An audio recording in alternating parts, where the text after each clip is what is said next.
kalau di Malaysia sendiri sebenarnya ahli epidemiologi itu peranannya bagaimana, Prof?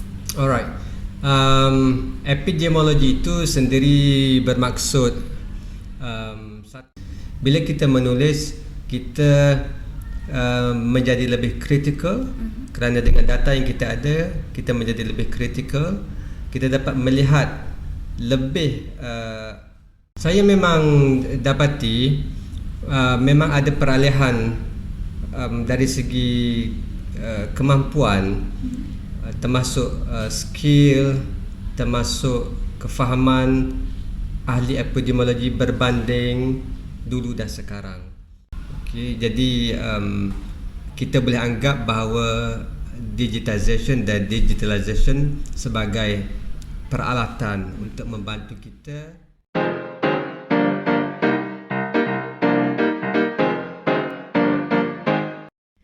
Assalamualaikum warahmatullahi wabarakatuh. Sobat podcast Tropiko Podcast Kesehatan Investasi Pola Hidup Sehat Prestasi. Bertemu dengan saya Iza Dinila Saragi, SKM MMPIT. Hari ini kita kedatangan tamu yang sangat luar biasa. Bersama kita sudah ada Profesor Kamarul Imran Musa. Selamat datang, Prof. Selamat datang. Iya, Profesor Kim ya kalau kita lebih senang bilangnya. dikenali dengan Kim. Oke, Profesor Kim ini merupakan profesor dari Departemen Medical Sciences untuk Epidemiologi dan Statistik School of Medicine University Sains Malaysia. Jadi di podcast kali ini kita akan sharing-sharing ya, Prof. Betul. Sharing-sharing Cerita santai mengenai peranan dan cabaran ahli epidemiologi dalam kesehatan publik gitu. Mungkin kita boleh share pertamanya, kalau di Malaysia sendiri sebenarnya ahli epidemiologi itu peranannya bagaimana, Prof? Alright, epidemiologi itu sendiri bermaksud satu cabang di dalam kesihatan awam di mana kita menggunakan data untuk mengenal pasti distribusi dan penyebab kepada masalah kesihatan dan bagaimana menggunakan data dan maklumat tersebut untuk melakukan intervensi. Okey, itu maksudnya apa yang pakar epidemiologi lakukan.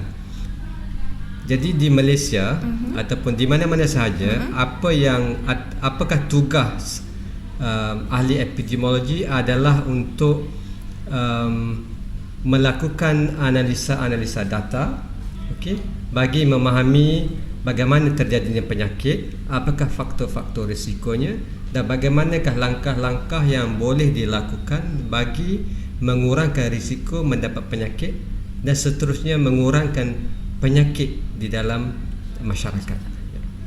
Jadi itu dia dari jenjang level entry-nya sudah ada di masyarakat, misalnya di public health center-nya atau gimana tuh? Seorang epidemiologi ataupun pakar epidemiologi di Malaysia boleh berada di universiti, okey, ataupun di pejabat kesihatan awam di Kementerian Kesihatan Malaysia ataupun di institusi research institution. Jadi mereka ni boleh berada di peringkat yang paling tinggi ataupun peringkat yang rendah di dalam komuniti bagi melakukan ataupun memperkasakan aktiviti-aktiviti kesihatan awam di Malaysia. Berarti sebetulnya kurang lebih di Indonesia pun juga seperti itu gitu, Prof. Dan kalau misalnya kita lihat ya, itu kan berarti fungsinya core-nya itu sangat penting ya, Prof ya. Betul. Untuk ahli epidemiologi itu sendiri gitu. Karena kan ngumpulin data dan bagaimana faktor resikonya. Nah, kalau menurut Prof sendiri dengan perkembangan digital saat ini yang sangat-sangat masif, itu ada dampaknya nggak, Prof, untuk role epidemiolog itu sendiri? Ya, saya memang dapati memang ada peralihan dari segi kemampuan, termasuk skill, termasuk kefahaman ahli epidemiologi berbanding dulu dan sekarang.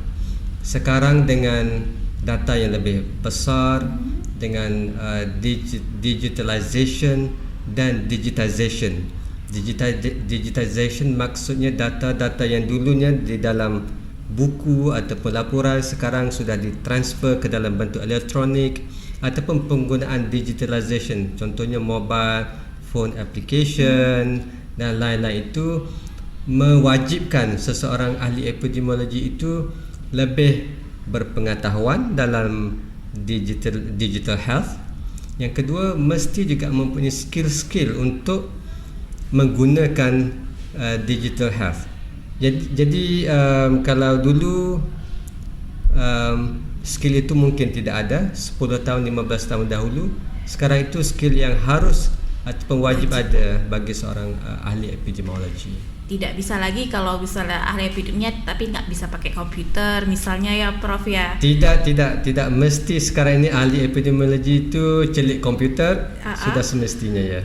Kalau aplikasi misalnya ada di Malaysia yang menurut Prof sangat-sangat membantu untuk persoalan kesehatan, pelaporan dalam hal pelaporan misalnya Prof. Ya, di Malaysia tidak ada di Malaysia institusi ataupun agensi itu menggunakan keupayaan sendiri untuk menggunakan digitalization ataupun digitization. Jadi tidak ada satu kewajipan untuk kesemuanya menggunakan perisian yang sama. Contohnya, kecuali MySejahtera.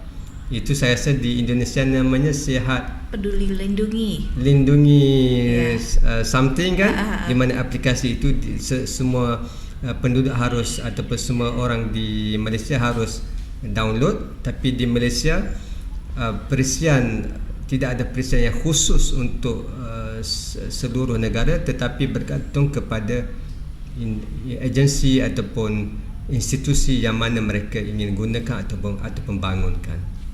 Oke, jadi kalau Prof nih misalnya ditanya nih, digitalisasi itu berdampak baik atau enggak ya kira-kira Prof untuk persoalan bisa membantu nggak untuk orang epidemiologinya, untuk persoalan-persoalan kesehatannya gitu?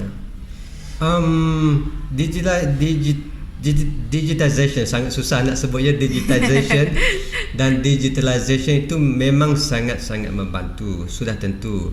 Tetapi pada masa yang sama, core ataupun trust ilmu epidemiologi itu masih lagi penting.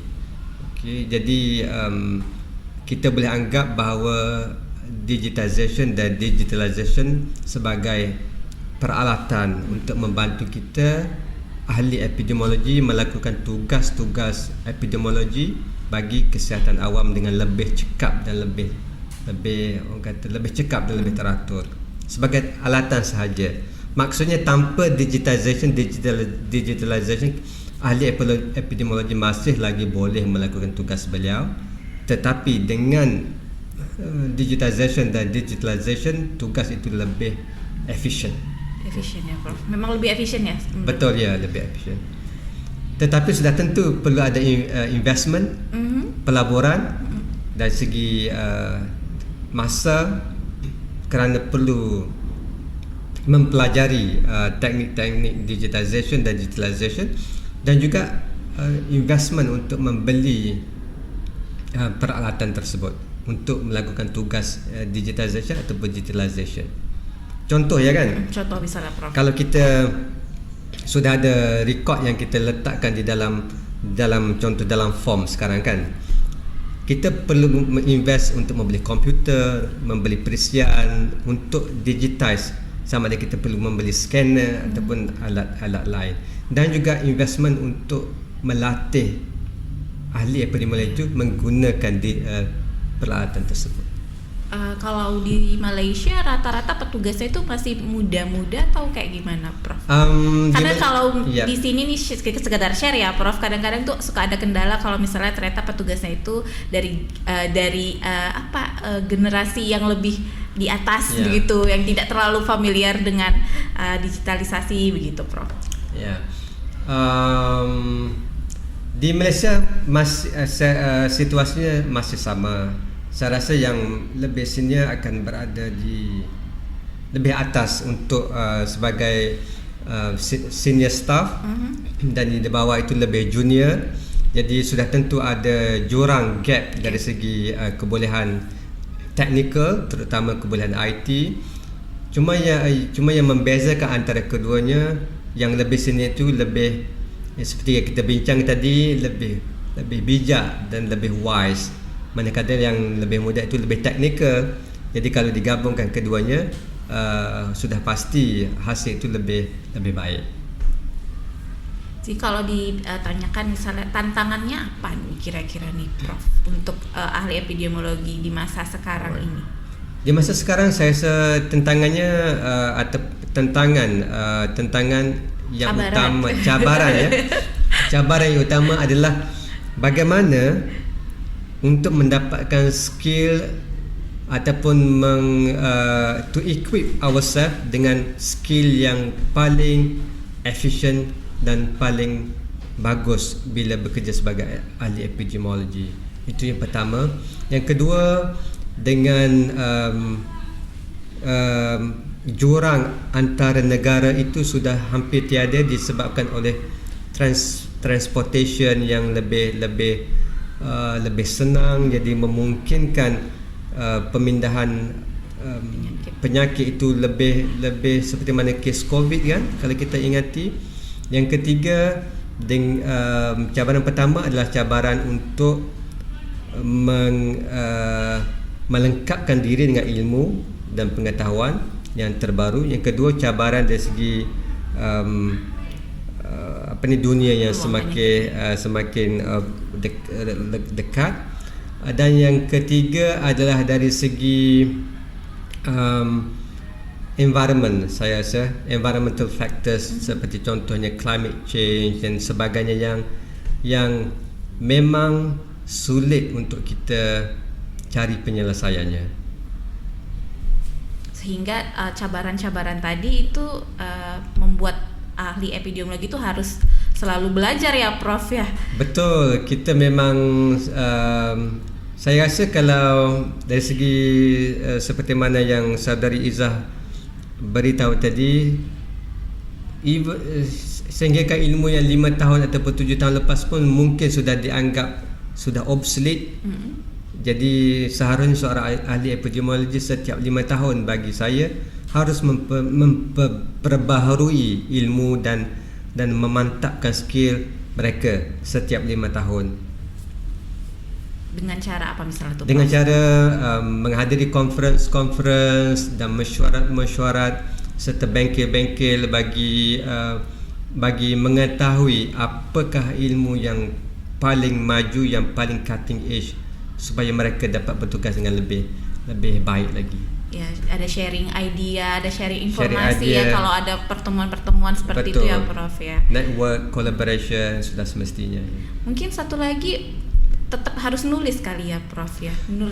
Karena banyak mungkin yang levelnya, kalau saya nggak tahu kalau kondisi di Malaysia seperti apa, tapi mungkin kalau kondisinya di Indonesia, di sini kalau di puskesmas mungkin jarang begitu data yang ada dituliskan atau cuma sekedar untuk pengarsipan saja gitu. Sudah semestinya salah satu cara untuk memajukan diri sebagai seorang ahli epidemiologi, dan saya rasa mungkin juga benar untuk ahli-ahli public health yang lain, adalah untuk menulis.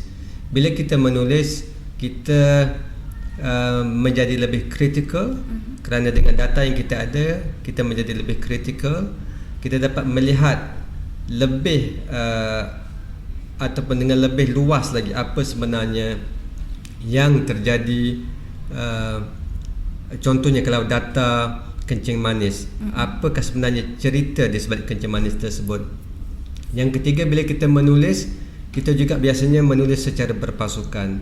Jadi sudah tentu ada exchange of ideas, exchange of sharings dan experiences, dan sudah tentu penulisan merupakan salah satu juga peralatan, salah satu cara untuk memajukan diri sebagai seorang ahli epidemiologi.